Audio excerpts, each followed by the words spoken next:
Kelly Fryer, running for governor in Arizona. Kelly, welcome to the program. How are you? Hey, I'm good. It's really great to be with you. Great to have you. So, as always, there's a lot of things I find fascinating about your race. You're apparently the invisible candidate, which is already fun. What does that mean? You know, well, I got into the race about a year after the other two candidates running in the Democratic primary. I got in because I was not hearing the kinds of issues that I care about being talked about. I wasn't. I was feeling really frustrated by how many voices were not being heard, and we have this huge, incredible opportunity this year to create real change in Arizona. And I jumped into the race. And I got to tell you, I mean, my campaign should be the story of the year in Arizona politics, for a variety of reasons that I'll go into in just a minute. But the media, the establishment, is really in a lot of ways treating me like I am invisible, like this campaign does not exist. And so I'm so happy to have an opportunity to be here with you today. I've taken off my Casper the Ghost costume, and I'm here in the flesh, a real live candidate making some significant headway in this election. So, Kelly, I've seen this movie before, and you're not alone. So, Allison Hartson in California, just on every metric, crushed. But the press would not cover her. No matter how many small donor donations, no matter how much she beat Dianne Feinstein in these metrics, social media, volunteers, every metric you can name, right? Kaniela Ng in Hawaii, same thing. And Kelly, it's not an accident. The reason they're doing it to you is because whether they know it or not, a lot of the people in the media are participating in systemic corruption. They reward big corporate money. They say, oh, big money. They raise a lot of big money. So okay, we give them a lot of press. But if you don't rely on corporate PAC money and you don't rely on those kind of big donors, then they say, okay, well, then I'm not going to cover you because I'm going to call you illegitimate, or I'm going to think it in my head. So I don't know if the people working in the media, I'm sure that if you told them that, they'd be shocked. But they do. They support systemic corruption because they reward it with free media on top of the money that those candidates already get from giant donors. So, but you also say that you're going to represent the invisible constituents. That's right. So who is that? Well, I mean, in our state, we have one of the biggest wealth gaps of any state in the nation. Maricopa County, which is where Phoenix is by many accounts the fastest growing county of its size in the nation. But I work in Pima County, which is kind of the second largest county in Arizona, and Pima County is the poorest county of its size in the country. We have just this incredible wealth gap, economic inequity all around our state. I am the CEO of an organization in Southern Arizona that works with thousands of low-income immigrant women and families. Lots of the women are victims, are survivors of domestic violence. And we help them get jobs and start businesses and kind of get their life on track. And I watch as these women and families work harder than anybody I've ever known in my life. And they are invisible to the current governor and the current state legislature here in Arizona. Our current leadership has just been on a social service slashing rampage for the last decade and more. In the meantime, they cut taxes on the wealthiest people in our state, big corporations, and so we've just got this incredible economic disparity. Our public school system is being slowly but surely, and actually not even so slow anymore, privatized. And our local public schools are being defunded and dismantled. We have environmental crises that really you wouldn't believe. There are parts of our state where big out of state and even companies from other countries are coming in and mining our water, sucking our earth dry. And of course, that is having an impact right now on families that are financially, economically poor.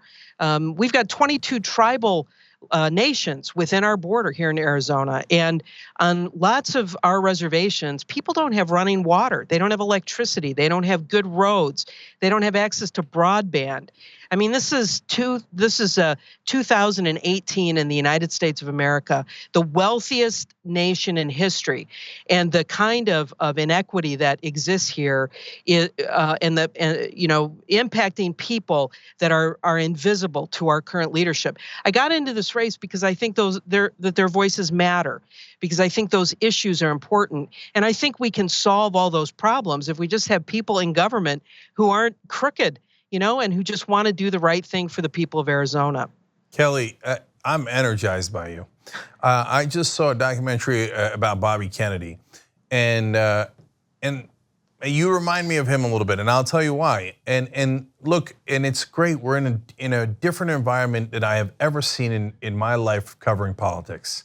Before, all there was the corporate guys. Now there's people like you who actually care about, as you call them, the invisible constituents. And Bobby Kennedy, he would do the same thing. He'd go to Native American reservations. He'd go into the middle of big cities. He'd go in the middle of rural areas in Kentucky. And he would actually try to look out for poor people, and they loved him for it. And middle class people, real Americans. We've lost sight of that. We've lost touch with that.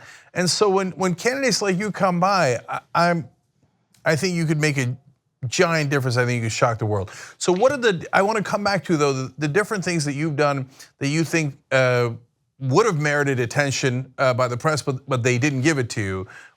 Just to fill that out, what are some of those things so people can get a sense of the context? So my opponents are two of them. They've been in this race for a year or more. Longer than I have been. I started campaigning on the 1st of February, and because of my experience and background in community organizations and organizing, my experience as CEO and executive leader of a variety of different kinds of organizations, I was able to put together a really great team, a staff, paid staff, and we created a volunteer network across the state within a handful of weeks. And when we turned in our petition at the end of May to get my name on the ballot, we turned it in with more signatures than any other Democrat running for any other office in the state of Arizona. I mean, it was an extraordinary accomplishment. We had just 4 months to do this. That's one example. I think it was really telling when I jumped into this race without even asking. Representative Raul Grijalva endorsed my campaign. That was a shocker. Especially because one of my opponents comes out of, the Latino community, and Representative Grijalva, didn't endorse either of the other guys. He's been in politics with my second opponent for a long time. Came on and endorsed my campaign. We've had these sort of major milestones throughout this campaign where we've done what nobody thought we could do, and these are the kinds of things that the media here in Arizona is just ignoring. As a matter of fact, the day after I filed all those signatures, the media outlets in Arizona had headlines that said, 2 Democrats to face off Doug Ducey this fall. And they didn't mean me. I was a little asterisk we showed that in this story. Yeah, we showed that newspaper column a little bit earlier as we were doing this interview. It is ridiculous and hilarious, but there it is. But I got to give your website information. And then give the last fact here for the audience, because it's a great one. It's first of all, the website's friarforarizona.com. You can volunteer by going to friarforarizona.com/volunteer, and of course to donate, friarforarizona.com/contribute. And obviously, Kelly's going to fight for you. You got to fight for her. And Raul Grijalva is a just Democrat, one of the 3 incumbents in Congress. And so he cares. He doesn't take corporate PAC money either, and he cares about fighters who are going to stand up for the average American. But the last fact is, the Republican Governors Association has already started attacking Kelly in ads, and they're saying she's dangerous. Well, goddamn right she is. She's dangerous to them. So sorry, I know you're a pastor too, but That's all right. I think, for as much as the local media here has just been pretending like I don't exist, there's been some really interesting national attention. I'm going to say 3 words I never thought in my whole life I would say. I'm in Cosmo. Those are Cosmo has listed me as one of 16 LGBT candidates to watch in the election this year. And of course, the Republicans, I'm on their radar screen. I think they know that somebody that's got the ability to really communicate with people and inspire people and is clear about the issues is a real threat to the Republican establishment in this state.